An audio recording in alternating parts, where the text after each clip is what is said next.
Do we have a cute name for this? To Kellen back. um, Highway to Kel. I like to Kellen back. Okay, cool.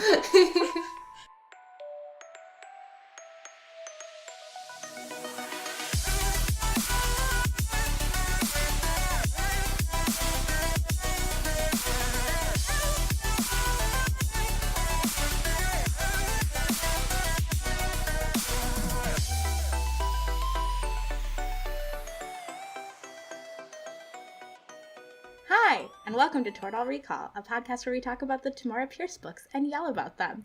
I'm Grace, and my pronouns are she, her. And I want to ask you all the question. If you had a furious warhorse with a very cute name, a la Peach Blossom, what would their name be? Mine would be called Evangeline. Please introduce yourselves and answer my question. My name is Amy, my pronouns are she, her, and my horse would be named Lindsay Hoofbeats. I like that it has a first and last name. I mean, she has a very long lineage. Yeah, as all fancy horses do. My name is Aurora, and my pronouns are she, her. And I think my horse's name would be Bubbles. But just so the horse's nickname could be Bub, but when I got mad at the horse, I'd call it Bubba. Aww.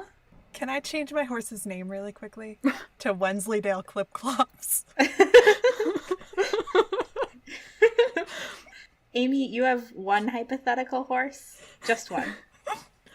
I'm renaming her to Wensleydale Clip-Clops. Please, let's proceed. Okay. Gus? Hi, I'm Gus, and my pronouns are they, them. And I forgot to think about this question, which is bad because I need a lot of preparation to think about anything. If I had a terrifying warhorse that had a very cute name, its very cute name would be, y'all, I need some help. Baxter.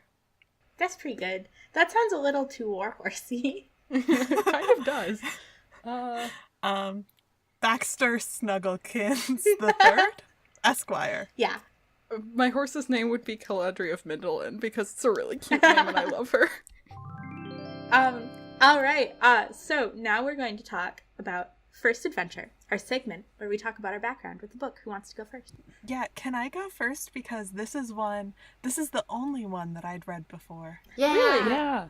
Please. Yeah, because I read it for book club when we did Book Club Nights, Tamara Pierce edition, Kel. And so I also read it in Chicago, the place where I live now, surprisingly enough. And I enjoyed it. But on reread, I had a lot more stronger feelings about it, mostly about being angry at John. That's very understandable. Mm-hmm. For context, I know we've mentioned this on the podcast before, but we have a book club. We also have book club nights where we talk about childhood books. Aurora, did you read this book before? I did read this book. I actually read it before I read any of the other Tamora Pierce books. Mm-hmm. And in hindsight, I'm kind of really thankful for that because this is where things, I don't know, there are some things that I like some more and I think were better for me as a young kid. So, yeah, It held up okay. I was a lot angrier reading it this time, but, yeah, there's a pattern there.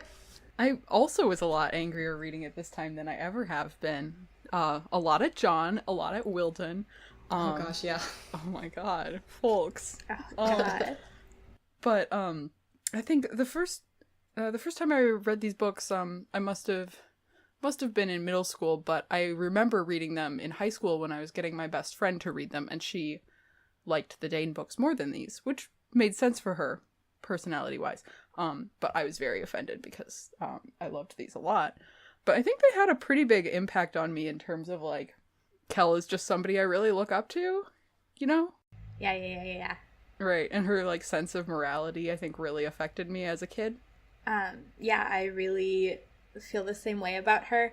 And these are actually the books that got me into Tamora Pierce as well, like Aurora said. So I have like a super visceral memory of finding them in the library that I still live near, so that I still go to. Like, I could show you which shelf they were on when I found them, and I really enjoyed reading them, and I reread them a bunch of times, probably even before I read any other of her books. So I like remember them so much more than the other ones. And like Gus said, I love Kel. I admire her so much. I think that she is like, I mean, we'll talk a lot about it, but like the kind of hero that I want to exist more in the world, and like the kind of person I aspire to be. So I really love coming back to them, and I'm glad that in many ways, like, I'm glad in many ways that I read them when I was younger comparatively to the other books, and that I can still come back to them and have those like good memories with them. So I feel like so much warmer and fuzzier about the Kel books. Like, I love other Tamora Pierce books, but these are like, I was so excited for us to get to them, and I know a lot of other people were as well, thanks Twitter. But yeah, Kel's my girl. Now we're gonna do first test. And so can someone tell me about the plot of this book? I think I have a plot, but okay, my plot summary is Caladri of Mindolin? Is that correct? Sure. Mindolin? Yeah. Mindylin. Mindolin. Mindelian. Great. Caladri of Mindolin, also known as Kel, completes her first year of page training as a probationary page. So that means she's kind of on a trial year, which we'll talk about. Yeah. And over the year, she does page stuff. So swords, horses, tilting, math, and spider hunting. And along the way, she makes friends and fights bullies, ultimately doing better and more than her peers under much more difficult circumstances. Yeah. Yep. That's my summary. That's a very good summary. You're so good at summaries. You're so good at summaries. It's a real talent. Like, you always knock it out of the park. I think I skipped some stuff, though. Please fill in the holes. That's what a summary is for. Aurora, when I was in first grade, I had an assignment where the teacher was like, you have to summarize this book. And I didn't understand what the teacher meant, so I rewrote the book from a different point of view. Oh, that's delightful. Oh my goodness. I love and respect that. I love that so much. I'm so glad. Gus, would you like to tell us the plot of this book from a different point of view? So, yes, actually, I would. So, Neil of Queen's Cove Yes. is he's a very, he's a healer who dropped out of healing school to join the military, but secretly at heart he's a drama kid, and he made friends with this young girl who is a page, and he's also a first year page, but he's like old and 15 and cool, and he like is like the funny cool foil to her, like, just, you know, her stoic and rule following self. Yeah. And he's great. That's the Neil story. That's the Neil story. I'm so afraid that they're gonna, like, fall in love. And it's gonna be weird again. Like, that's my fear. We can't talk about that yet. Animorphs. Thank you. I love Neil, though. Love Neil. So that kind of transitions us into talking about characters, namely Neil, whom we love. Neil's got jokes, you guys. They're actually funny. It really made me laugh, like, now, as an adult reader. Every time he talks to our not favorite character, Wilden, or Wild, however you say his name, it's hilarious. So funny. Yeah. It's so good. He's not afraid to talk back to authority, which I was making some notes about that, because I was like, you know, at first I was like, oh yeah, of course, you know, Neil, as like, he's like, you know, got like class privilege, and he's also like, you know, a boy, unlike Kel, so he like, you know, has a lot of privilege in that area too. But there's also just the fact that he's significantly older and more secure in his place at the court because he's lived there his whole life. Right. And his, you know, dad is like the palace healer and all this other stuff. And he just like has this like sense of like being secure in where he is. And his stakes aren't as high as Kel's are, and it's just like, it just makes for a really interesting character dynamic, and I love him. Right. I think it makes him like a pretty good ally as well. Like, Yeah. I definitely want to talk about it more as we get into our social justice discussion. Yeah, it's Yeah. nice that he takes what he has and uses it to support his good friend Cal. Yeah. Mm-hmm. Right. Was trying to find some of my favorite lines from Neil, but I don't know. There's a lot of really, really good ones. Yeah, we could be here all night just recounting everything he says. Yeah, he's a funny guy. Really good, like, sassy best friend character, which, maybe is missing from a lot of kid lit. Yeah, I also appreciate that their dynamic is, like, okay, it does fall a little bit into the whole, like, competent woman, goofball man trope, but it also is very much, like, just, like, a strong character restraining someone from, like, doing a completely different method of looking out of for people who are weaker than them, you know? Like, they both just care a lot about other people, but in very different tactics and with in very different ways, but they still go out there and, like, look out for each other when they don't need to, and it's just really nice. Yeah. She makes him eat his veggies. Oh, God, yeah. They look out for each other. It's very reciprocal. I really feel like it's kind of like the Hermione-Harry friendship dynamic, except Neil is definitely the Hermione, which is really cute. Oh, that's true. And Kel is so much more rad than Harry was. Right. And also Kel is a Hufflepuff. Yeah. Yes, she is. Yeah. And also Kel thinks about things sometimes. Sometimes she has thoughts. Sometimes she does have thoughts. I'm sorry. Is this not Harry Potter call out day? Yeah. But there's the particular moment where Neil is trying to kind of talk Kel out of going after the bullies who are, like, several years older than her and just being, like, this 10-year-old little Avenger all over the... I was assuming they lived in a castle. That might actually be untrue. Do they live in a castle? It's a palace. A palace, cool. I've said before, I'm really not a visual reader, so sometimes I just make assumptions about stuff. But he's trying to talk her out of being this, like, roving 10-year-old Avenger, and they're, like, disagreeing about her trying to get rid of bullies, and it's just, like, the most, like, Harry Hermione discussion ever, and it was very cute. She's like, somebody's got to get rid of bullies. It's like, not you, you're 10. But then he ends up helping her, which is it's beautiful. I really enjoyed that aspect of the plot of this book. I love when he goes, what is it, Kel? It's like after the first time that she fights with the bullies, and they're with his dad, and Neil gets like so worked up that he just ends up leaving the room and just talking to himself, and being like, "You people," and no, it's great. He's so drama. He's our drama boy. Yeah. He's a nice boy. What about Kel, our girl? Yes. Oh my gosh, she's so rad. I love how unimpressed she is with the king. Yes. Oh, yes. It's so good. Look, Kel's relatable in a lot of ways. Also, I just want to point out that she at no point was like, for King John, terrible, but very handsome. Because I feel like everyone else has. Oh, she was like, he has really long eyelashes, would look feminine on anyone else, but not him. Does that mean handsome?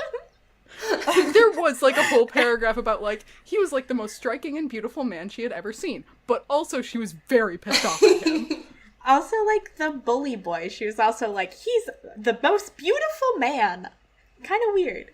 Oh, he's basically, so I read a bunch of the times that she describes him, and he is described exactly like Draco or Lucius Malfoy? Draco Malfoy? Yeah, he is the Draco Malfoy of this book. I mean, he's, in all senses, the Draco Malfoy of this book. Okay, 100% I was going to make that exact same comparison. So when they introduce him, it's like he was just this, like, stunningly beautiful boy, and, like, he looked a little bit feminine, and, like, he had very long, pale blonde hair, or maybe not very long, but, pale blonde hair, and, he is wearing a ponytail at one point, so, like, very long. Longish, who knows. But it reminded me so much of the second episode of Witch Please, when they're talking about the casting of Draco Malfoy and, like, the appearance of Draco Malfoy in the first Harry Potter movie, and they say, like, they're talking about, like, visual vocabularies and the way that the movie uses, like, sort of, like, femininity and, like, femininity in men to like signal a certain type of character you're not supposed to like, and he just like reminded me so strongly of that. Right. Oh, I've forgotten that discussion, but it applies well here too. Yeah. Oh, good point. Actually, yeah, like every beautiful man in this book has been very bad to Kel. Yeah. Oh no. Beware of beautiful men. Yeah. No, but like all of her friends just get described as like, oh, Cleon had red hair, he was fine. And then like he becomes a friend later, and then every time that a guy is later super bad to her, it's like he was strikingly beautiful with fine bones and whatever. Can't trust those beautiful, effeminate men, am I right? Apparently Oh not. my God. John is only a little effeminate, though, because I think we're supposed to mostly like him. Just his eyelashes. Yeah. He's only a little bit very bad at what he's doing and negative to everyone. Yeah, just not like outwardly, not out and out evil.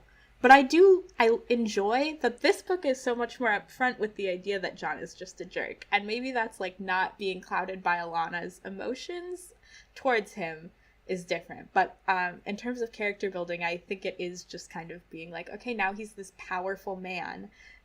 He's further away from, you know, not just the cast that we're familiar with, but like the common people and the concerns of the rest of the people. So he has to make these big moves that are not, you know, good for people, not in the common interest, because he's balancing these different political factors. So then he ends up coming off so much more callous when we already knew he was really callous, but now you know, like we can see it in this book more so. So I'm just like there's development, but I'm not sure if it's actually character development or if it's more perspective development, you know what I mean? Mm-hmm. My cat is scratching the furniture. Come back. Oh no. No, that's illegal. It Arrest is them for their crime. There's two sort of character arcs I would like to touch on, and those are specifically Kel and Wilden. And we were kind of talking about Kel before we got distracted talking about Joran of Stone Mountain and how beautiful he is, and also evil and He's a bad. beautiful boy from a stony mountain. He's just a beautiful and extremely mean boy. But And what's better than that? okay, we're doing it again. We're getting distracted again. Yeah. We can't keep making fun of how beautiful he is. Talk about this beautiful boy. Oh man, y'all! There's a cat on the screen. Beautiful, beautiful cat. The cat is waving. The most beautiful boy. He has to sit like this when he's in trouble. It helps him calm down. Follow Fig on Instagram at figthecat.instagram.net _biz. Just fig.cat and Instagram.com. But do follow him on Instagram. He's a beautiful boy. Oh my gosh, look at him. Okay, sorry. Gus, you were talking about character arcs. I was talking about Kel, who has a character arc, the main character, and her character growth throughout this book that we read. Please talk about it, Gus. Go! Okay, well, the Please. summary of this is that there are two chapters that are chapters 5 and 7, and one is called Kel Backs Away, and the next is called Kel Takes a Stand. So we have a very, like, it's a very clear, you know, pretty cut and dry character arc in terms of her, like, you know, learning how to stand up to bullies. But what I really like in this book is, and this holds true, I think, for the rest of, you know, for the rest of the Protector of the Small Books, and I think it's something that, you know, like, a lot of kid lit does really well. This isn't, you know, something that's, I think, I don't want to imply that other books don't do this well, but it's stuck with me for these books, because I love them so much, is that, they really clearly show, like, Kel grappling with, like, all of the possible, like, issues. You know, she's, like, you know, she goes through a lot of phases of how to confront bullies and when to confront bullies, and thinks very, like, you get to see her thought process very clearly about why she does and doesn't at various times. And it's just really good to read. Yeah. You know? I was also thinking so much about this because I was thinking a lot about that, the message here, and again, I don't think this is totally unique to the book, it just made a big impression on me, and I think there are other books that don't do it as well, or other stories that don't do it as well, that Kel, it's not it is bad that bullies are mean to Cal, but it's bad because it perpetuates injustice. And I feel like that so molded me. And now I'm a social worker and I'll never make any money, and it's all your fault, Tori. Oh, that's beautiful. But also, like, I do really love that about Kel, and I also love that part of her story sort of implicitly says, like, how am I supposed to stand up for myself if I'm not going to stand up for other people as I do that? Right. Like, Right. But at the same time, it's also how am I supposed to stand up for other people if I don't stand up for myself sometimes? yes, exactly. Yeah. They're like those two things are happening at the same time, and like they are almost seen as the same thing. Like, I really like that about her. Right. Right. Like the treatment of everyone has to be just and fair, and you have the right to expect that for yourself, and you also need to defend other people and act when they aren't getting that treatment. And she's in a situation where she is actually not able to stand up for herself. Right. If she wants to stay in, the situation that she wants to be in. If she wants to be allowed to stay at court as a page. But she manages to stand up for other people anyways, and it's really admirable, and I love her. I love her so much. Oh, I like how we kind of watch her grappling with this idea of tradition and where she stands. Like, at the beginning, she's like, it's her tradition, maybe it's okay. And then she kind of evolves being like, just because it's tradition, that doesn't mean it's okay. And I think that's a lot of, I think it's a lot of, what we see in the relationship that she has with Wilden, and the way that, she starts kind of just accepting authority at face value while seeing that it's wrong, and then finding the ways in which she can push against it. And we'll keep watching this develop, and I think it'll be interesting to see how the people around her react to it too. Right. Yeah. And the idea for kids that authority isn't always right, like paired with the respect idea, I think is really interesting, and seeing Cal grapple with it really like establishes a way that you could think about it as well as a kid. Did we miss something that you wanted to say, Amy? I was interested in talking a little bit about just like the idea of this 10-year-old protagonist in this book for like young people being able to take on this nuanced role in the book of like having to behave as a model of something, like having to be perfect, etc., and go along with these rules while also trying to stand up for her own ideals. And even when those two things like directly oppose one another, is kind of incredible to find for me. I haven't read a lot of middle grade lately, but in the middle grade that I had, if that was there often, I didn't really read into it. There was a lot less, like it was either this is unjust and you shouldn't put up with it, or this is actually, you deal with this and then later someday you can fix it, Right. Yeah, I think it's really good to see that in literature because it acknowledges that children's experience isn't completely divorced from the world, so they will experience these situations where like children have these really deep, full experiences that we don't always talk about with as much depth as they deserve. And so there are going to be kids who are in their classroom when they're 10 and, having to grapple with a lot of these problems, having to grapple with being some sort of example of some group or some difference that they exemplify. And they deserve to be able to have models for how they can level critiques about the way they're being treated. And I really like that Cal has given that chance, well, we'll talk about this more as we start to draw more comparisons, but I would say in more nuanced ways than Alana is given that chance, even just as simply as she is presenting herself as a girl, so she has that like different dynamic. Yeah, but I don't know, this is a good book, you guys. I was really happy while I was reading it. It made me like I don't know. I felt like a lot of feelings. It made me feel Yeah. motivated. Same. Yeah. Well, if you want to have fewer happy feelings, Gus also mentioned Wilden's character arc. Oh god. Yeah. His arc or lack thereof. His art straight into the trash. From the trash, further into the trash. He was already in the trash, and he managed to land in a worse trash. Yeah. In this book, Wilden remains in the trash. Oh man. No. Okay, so when I was thinking about the series before I started reading this book, my general impression was that what I vaguely remembered about Wilden was that he sort of the series works really hard, I think, by at least, by the end, to make you in some ways grudgingly respect Wilden.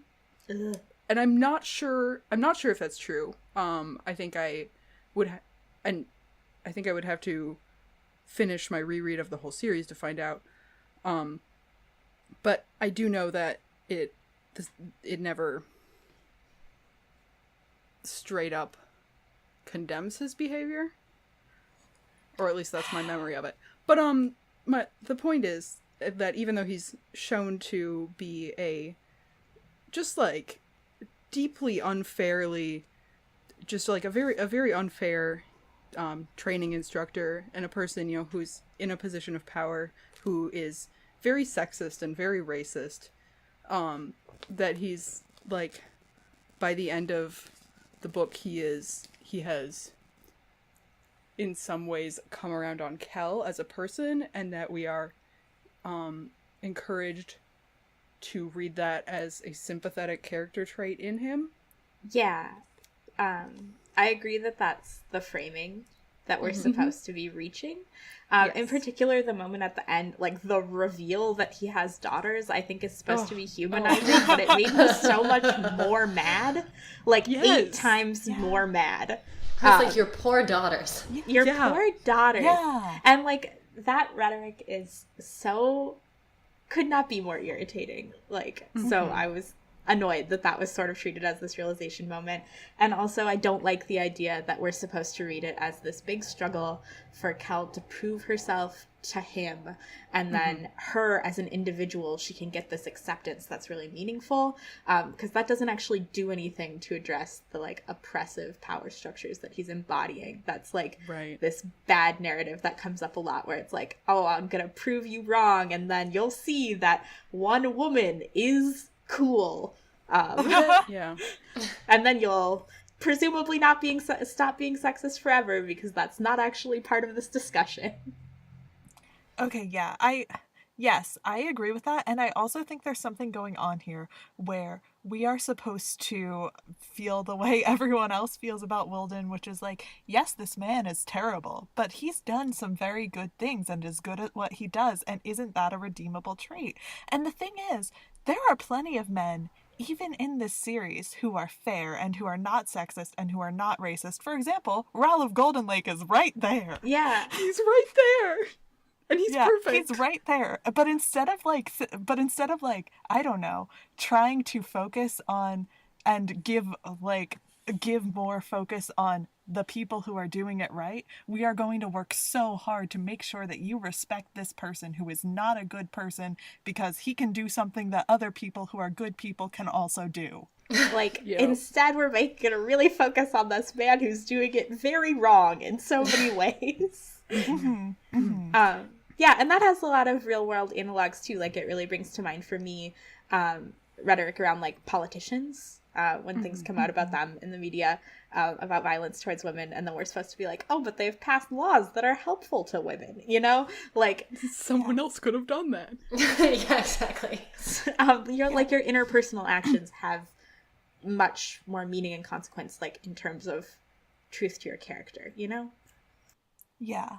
Politicians, and also lately a lot of like writers and artists, and by lately I mean throughout history, but now we actually can talk about it Now and it's in the expose news. it. Yeah. Yeah. But like just like you can, like, if there is a bad person who is good at something, I guarantee you that there are at least 10 good people who are equally as good who were not given the same opportunities. Right. Yeah. And creating or like committing good deeds does not excuse you from, you know, people aren't sorted into good and bad. Like, you can do good things and be a bad person. Yeah. And it's not like they cancel each other out, that like all of your bad deeds are excused if you do a good deed. Yeah. And I will also say that there's definitely the trope of like the really tough teacher can be carried forth without this kind of like prejudice and like... Yeah, that's something that actually really bugs me, because I have a lot of trouble with like kind of like authority figures who are not like nurturing, you know, like I don't know how to relate to authority figures who, like Wilden, are a little bit more like who are strict or who are not compromising. And it would have been really valuable to me to see Kel negotiating and navigating that sort of relationship that wasn't also a deeply like sexist relationship. That would have been really cool to see. And it's not that.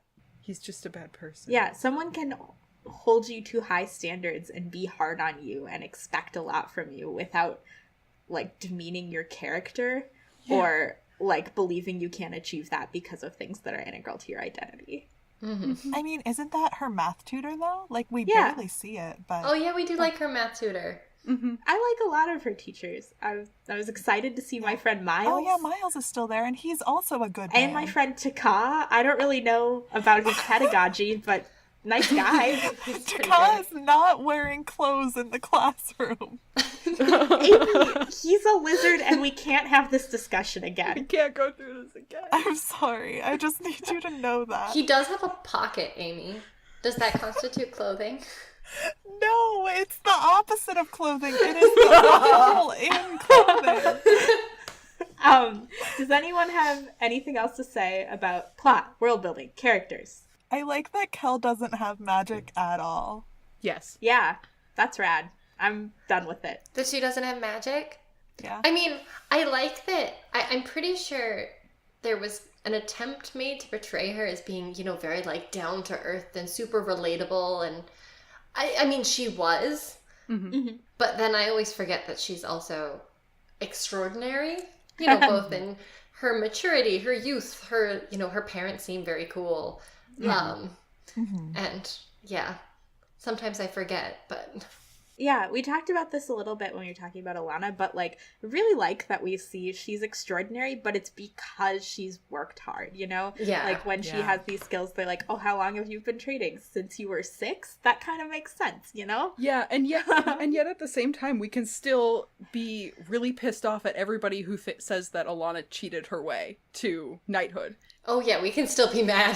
It's still like, no, like, the fact that Alana has magic doesn't make her less rad, you know? Yeah. It doesn't make her less rad.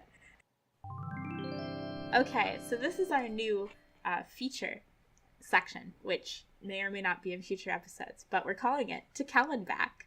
And we're going to talk about comparisons between Kel and Alana.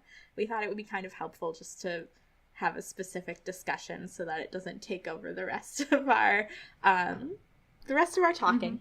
Yeah, but we thought we'd put it in its own little special section.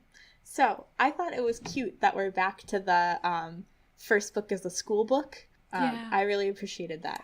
They both went to math class. Our friend Miles is back. You hear a little bit about them, hearing about each other, which is fun. And he's like a good support figure for the both of them, or offers himself as one at least. Yeah, Alana and Kel both clearly have gift-giving as their love language, which is relatable. Oh, that's true. I think we should go over briefly Alana's role in this book, which is that she's only in it very briefly at the beginning to be extremely pissed off. Like, rightfully so. Oh, yes, Yeah. rightfully so. That Kel is, first of all, on probation, and second of all, not allowed to have any contact with Alana because apparently people will think that Alana helped Kel cheat, which I'm not saying is fake, but anybody who says that is gonna find something else to do to like Exactly. say Kel cheated. Yeah. Come And on. John is like, women supporting women? No, it's illegal. Can't have that. Okay. But it's absolutely not allowed. Anyway, so she's very pissed off, and then she's not allowed to contact Kel. But she does manage to send some anonymous gifts to Kel. I have a fan theory that part of how Alana is supporting Kel is before Alana left, she said to Dane, hey, make sure that this new girl Kel has company. And Dane, being Dane, thought, birds, that's friends. That's how Dane makes friends. Oh, that's so good. This is a really good fan theory, Amy. I really feel like that's believable.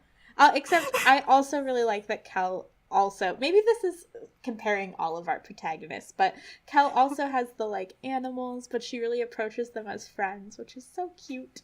I really liked it. I liked seeing Dane. Man, didn't you love when Neil was like, oh, he's too old for her? Yeah. That was oh my gosh. an extremely good part. And he also, is there like in each series a period in which one of the characters just writes bad poetry about someone they're kind of into? Are you saying that Neil is writing emo poetry about Dane? I feel like he totally would be. Yeah, probably. Oh, but his poetry would probably be like at least sort of fun, whereas I feel like John's would just be like peak emo kid. Yeah. But comparing Kel and Alana as characters, I was really interested in the idea that Kel is this more, she feels like a more outwardly focused character, you know, and then Alana is much more on the grind, like doing it for herself, and Kel does kind of have to take on this mantle of representing women, but it also seems like that's just the kind of character she is that she's like a network building character.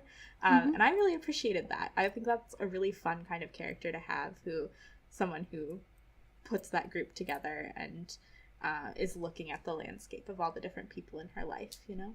Does that make sense? Yeah. Gosh, and like the thing about Kel though is she wasn't even doing it on purpose when she built that friend group. Like, Yeah. and like I think Neil definitely helped with that, but even she didn't really believe anyone was her friend for a long time, which is relatable, but And similar to Alana as well. Yeah. that's true. Like, it's just really nice. Sorry. Yeah, that's a good comparison between the two of them, is they both did build those networks, but didn't quite believe they were their networks. Yeah. But Alana's network, but like, yeah, again, Alana's doing it for herself more than anything else. Like, whereas Kel had like almost a plan going in Yeah. a little bit, and then was instantly forced to become a role model for everyone, whereas Alana was forced to keep her identity as secret as possible the whole time. So, which I think we already touched on, but I'd like to point out that Kel is already a strategist, even at the age Hey. of 10. She is. I love it. Did reading the two books feel similar? Like first test and Alana's first book? Yeah. first adventure. They were really different reading experiences for me. I thought they felt really different too.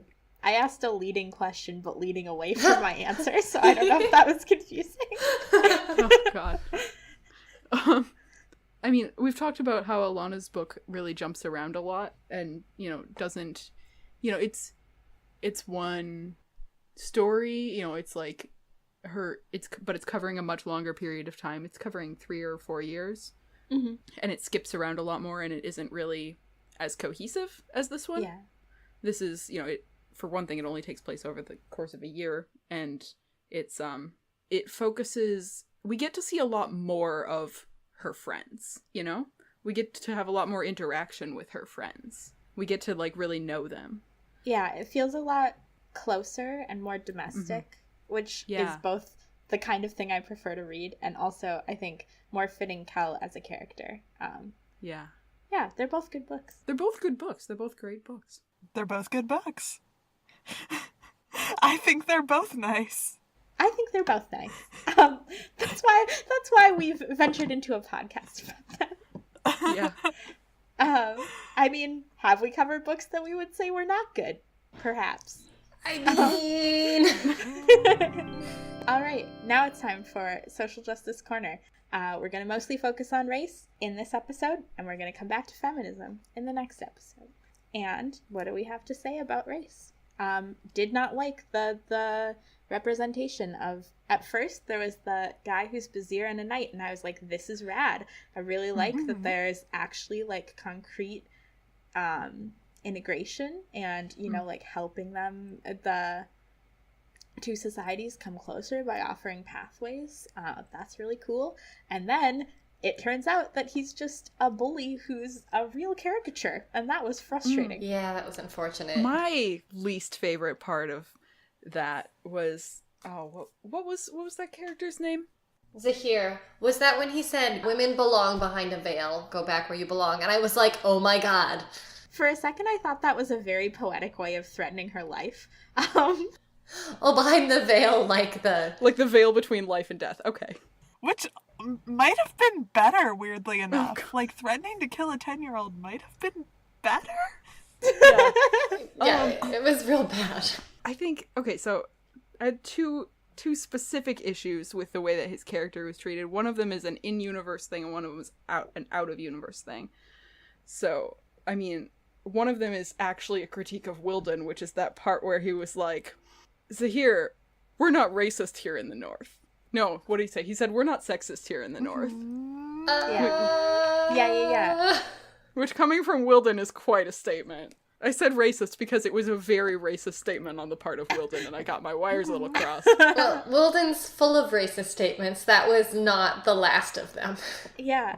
I mean, it is both racist and sexist of him to say, and it's perpetuating this really harmful idea that there's, like, I don't know, just that cultures that are not ours are very oppressive in a way that's uniquely wrong and has nothing to do with anything we do. Right. Well, he has expressed about many cultures that he thinks cultures other than Tortallan culture are not civilized.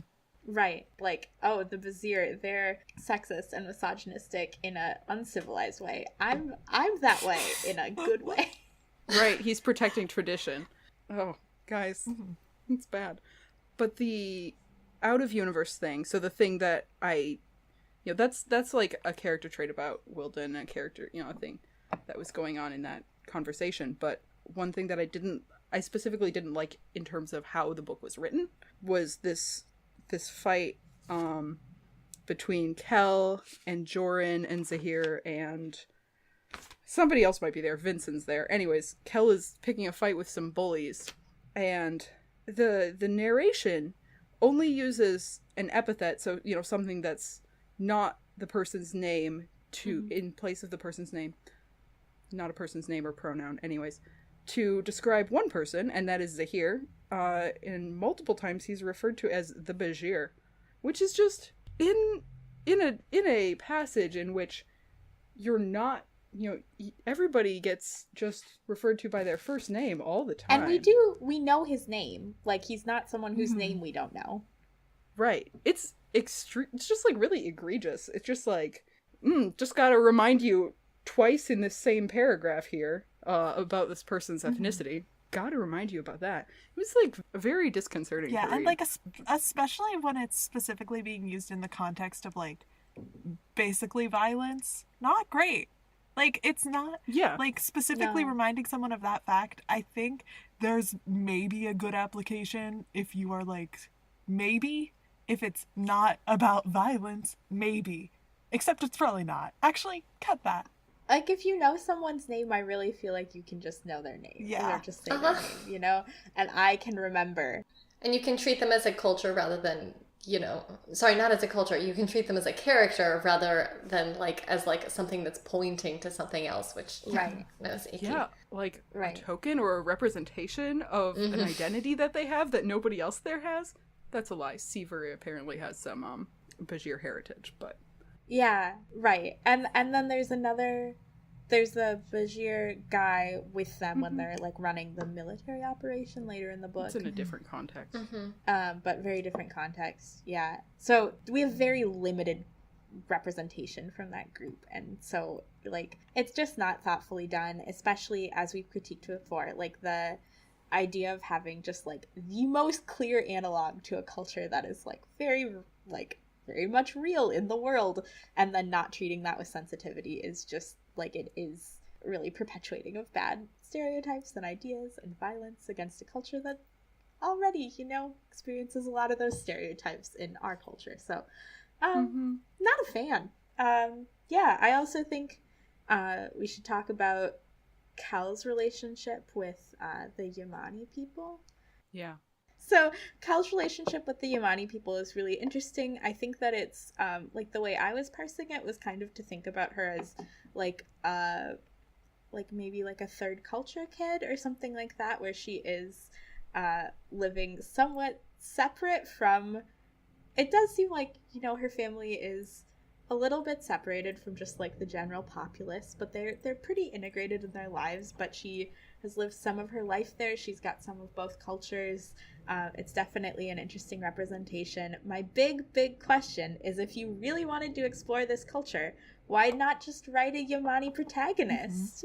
Or like name any Yamani characters, like give any of them names. I don't think that any of the characters Kel talks about have names. They're just like the second lady in waiting, or like this woman, or just the Yamani in general as like a monolith.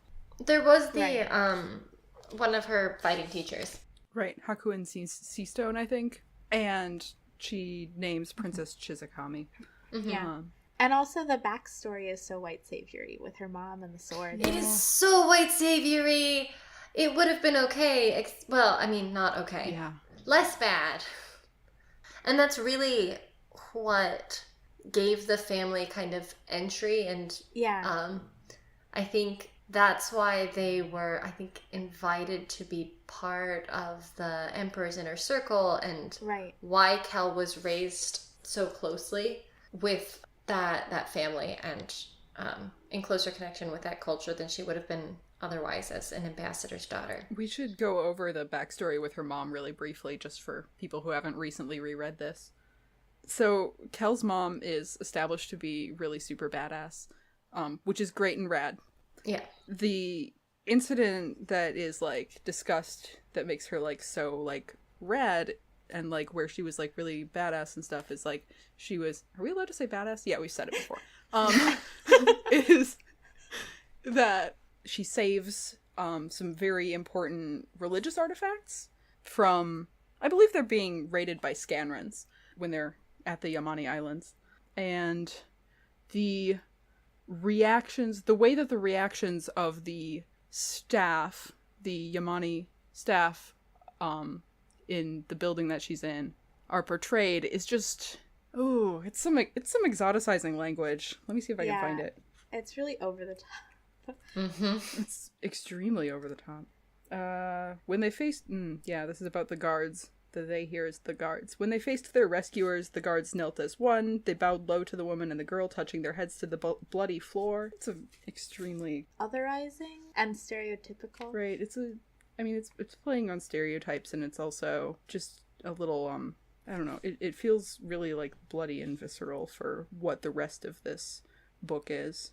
Yeah, and also like we can re-reference maybe some of our discussion throughout the Alana books with John and Alana in the Black City, and then later on John and Alana again with the Bazir tribe. But you can't, like, it's not a merit badge. You can't earn your way into another culture through great acts. Like, you can gain respect and things like that, but the way this is being talked about is just like playing into some really, as a modern reader, really dated tropes that are not beneficial to the way that we talk about, cultural appreciation and exchange. There's also just an unnamed Yamani woman who dies in like a page, within a page of that starting, which is just, yeah.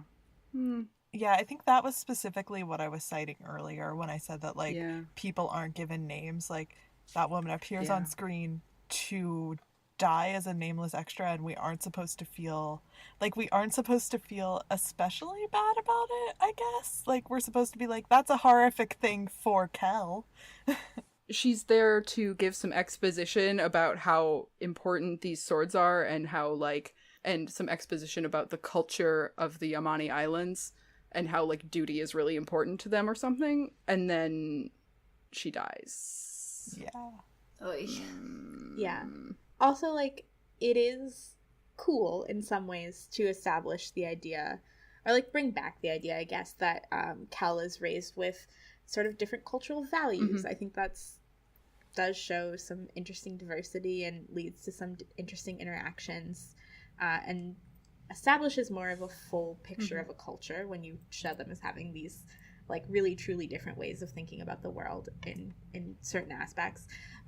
However, it is again just stereotypical and otherizing of Asian cultures, and not that helpful when you're especially when she's not having these moments that make her really see why those values are important to people or what they bring to the culture, or like moments in her personal story where they resonate for her. It's just like, well, this is how it is for them, and you know, that's the way it is. So that's for me too. It's not that interesting. It could be way more interesting. Yeah. I mean, I think we'll come back to this, I think, in a future series as well. But as interesting as Kel is as a character, could we like get a Yamani character like as the main character?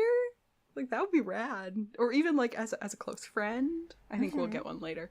But right. Animorphs. yes. I'm sorry. I was about to say more friend. More friend. Sorry for the kind of spoiler hints. Anyways, we'll bring it up when we get there. Yeah. But yeah, again, if you want to write this culture and it seems like you have a lot of really cool ideas, Tamora Pierce, write a person from that culture, maybe. And maybe you don't feel confident doing that because you realize that you're writing some stereotypes. And the solution to that would be to write better about that culture. Throwing some shade. About that culture. I talked about how much I like the book. I just think, you know, like, if you don't feel confident writing that a character from that culture as your main character, like, maybe that's an indicator that you should do some more work in general. You know? You know? I hope that's not too harsh. I like that you're brave enough to say, like, I like that you're brave enough to say the things that are often in our hearts. You know, my heart is honest, and if it's too harsh, you can cut it. But I just feel like, you know, you see the point I'm making? Yeah. All right. Are we ready for some next section? Wait. Yes. Lord Wildon, Wahilden, Wahoodle, I don't know his name, is real racist. Yeah, he is. Let's just say it. I can't. I don't, why is he considered acceptable? Like, why did they let him work with other people? Why is he around children? Because the people who make decisions are white men. That's all. Oh god, you're so right. Good song, Amy. Can you record that for my ringtone? He doesn't like Thayet. He's the only character in this series who doesn't like Yeah, Thayet. he doesn't like Thayet, and she's Thayet. Thayet is perfect in every way. Yeah. And what he doesn't like about her is that he's helping establish a more universalized educational system. And also that she's from a different country and she's not white. Brought in those ideals about women and being able to be on a horse. Horses for women? No. Equality. Teaching people.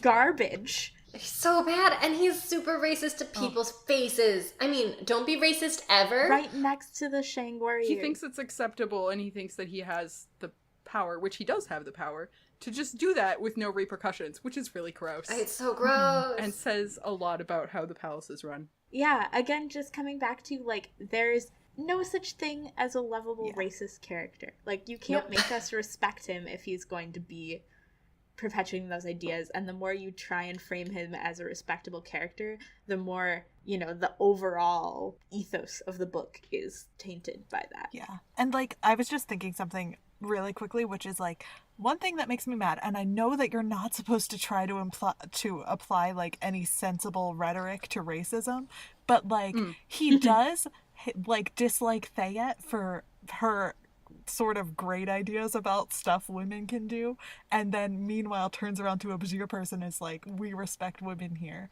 So, like, Yeah. like, I know that you can apply logic to racism and that you shouldn't try to argue with racism in that way, but, like, you can't, like, he is having it both ways here. Yeah. Yeah. No, it's true. No, and I really hate that he's kind of put forward as the face of tradition. Yeah. Like, maybe your tradition's bad. Yeah. Exactly. Right, which I do think is somewhat the point the book is making, but it's also kind of trying to help us find this middle ground where we respect tradition and authority and at the same time are able to challenge it. And like, we talked about how that's a good thing in some ways, but it's a bad thing in these ways. Here's a fun line from the 5th page of my copy of this book, which is, "At last King Jonathan said, 'Though we do not always agree, my lord, you know I respect you because you are fair and honorable.'" Is he? Jonathan is a bad judge of character. Sir Roger of Comte, remember that? You don't know anything, John. You're right. God, you're Yeah. so right. This is immediately after Wilden has been like, hey, so let's institute this really unfair sexist policy. You can't be sexist and fair. You can't be racist and fair. How have we had to talk about this more than once? I hate it. Right? You just can't be. You can't. They're like, duh, prejudice is not just. Right. Like, come on. Though I liked that Alana took a lot of the rage that I felt in Yeah. that moment and just raged. She had the rage as well, and I'm like, good, someone knows what's up. Yeah. thank you. She gets pissed off and it's great. Oh, I love It's her. so Yeah. good. Gosh, She's so mad. Now we're going to wrap up. Next time, we're going to start with the rest of our Social Justice Corner discussion, which will be a little bit more focused on feminism and a couple of other things that we didn't hit here. So looking forward to that. If you want to ask us any questions about what's come up so far, or just in general get in touch with us to contribute to our discussion, we'd love to hear from you. You can find us, except you can't before we record the next episode, but in general, we'd love to hear from you, and we will get around to talking back to you. You can find us on Twitter at Tortall Recall, on Tumblr, tumblr.com. How do Tumblr URLs work? tortallrecall.tumblr.com. Yes. Our website is tortallrecall.com.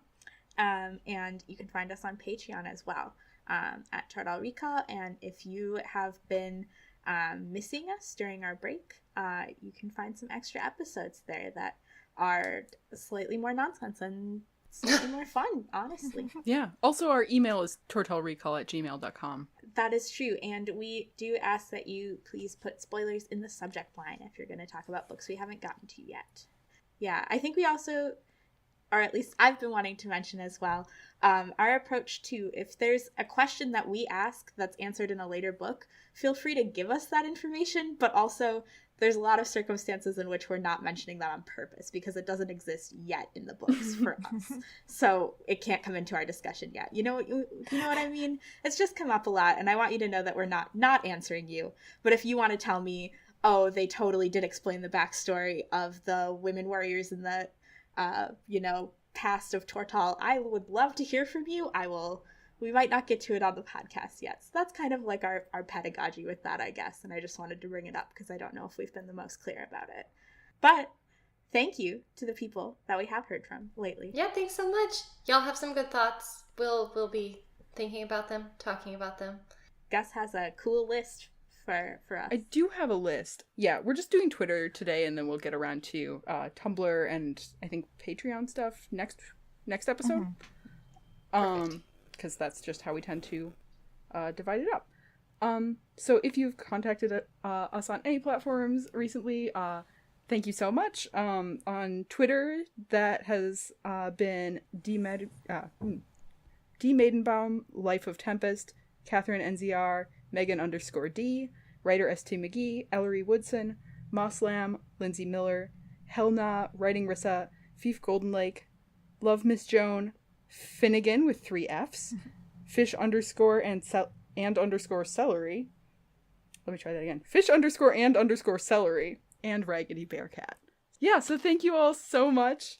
And we also just wanted to say thanks for your patience over the last month. We took a break and it was really helpful. It was so helpful to us in our lives. Many of us had new things start or, I guess, old things end. I don't know. A lot went on. And it's important to give yourself time to deal with things in your life. And that's our message. Oh, yeah. One new thing in one of our lives is that Amy has a super exciting new project. And she's going to plug it for us. And then you should go check it out. Okay, cool. My friend Kara and I have spent about the last year writing an audio drama, which, like a fiction podcast called The God's Head Incidental. We have scripts ready, but right now we are raising money so that we can pay actors for roles. We made a short trailer out of some of the things that we've already written that features voices that you may find familiar, such as Aurora's, Gus's, and Kelly's. Because I have great friends who come in for me when I need them. So if you want to learn a little bit more about this, we're on Twitter at God's Head Pod, GODSHEADPOG. We are on Indiegogo at igg.me.at/God's Head Pod. Also, it's called the God's Head Incidental, and you can look that up on YouTube and find a trailer. It's a really cool trailer. You should listen to it. Yeah, it's really exciting. What's it about, Amy? Oh, yeah. Okay, so The God's Head Incidental is the story of an advice columnist and the letter that she didn't answer in the city of God's Head, where gods may or may not exist. Characters include an agender thief, an agoraphobic landlord, and the god of grammar. That's the pitch. Sounds great. So that's a super exciting thing you can check out. Because we love to criticize media, but we also love making good media. Yeah, we do. Right? I mean, do I do any of that? No, but I love it when my friends do. Yeah, also Abby's gonna production manage this thing, and she's already doing a great job. Can we maybe put a link in the description? Is that okay? Yeah, we will, and I'll also retweet For it sure. when this episode comes out. Oh, thank you. Yeah, so definitely find the link in our description, and maybe we'll tweet it, and Yeah. we'll let you know where it's at. There's a loud plane. Okay. Yeah. Yeah. So thanks so much for listening. We also want to say thanks to our music, which is Green Sleeves by Zeta. You can find that on SoundCloud, I think. Yeah. Right? Mm-hmm. Cool. Mm-hmm. Have I ever found it on SoundCloud? No. But But you can. you can maybe have. I don't know. All right. Oh my goodness. Thanks for the podcast. Bye. Is that our sign off? Is that our official sign off? Our post hiatus It's been sign so off? long since we did the show. Aren't we like bye Tortellini, or like Toodles Tortellini? Our sign off is thanks for podcast. Bye. Okay, excuse me. It's see you tortellini, and I refuse to allow it to go away. It's the most cursed thing I've added to this podcast. Of course not. It's our brand. I'm about brand integrity. Can we say it in unison? Ooh. We can try. Yeah, this will not work. Okay. 3, 2, 1. See ya, tortellini. See ya, tortellini.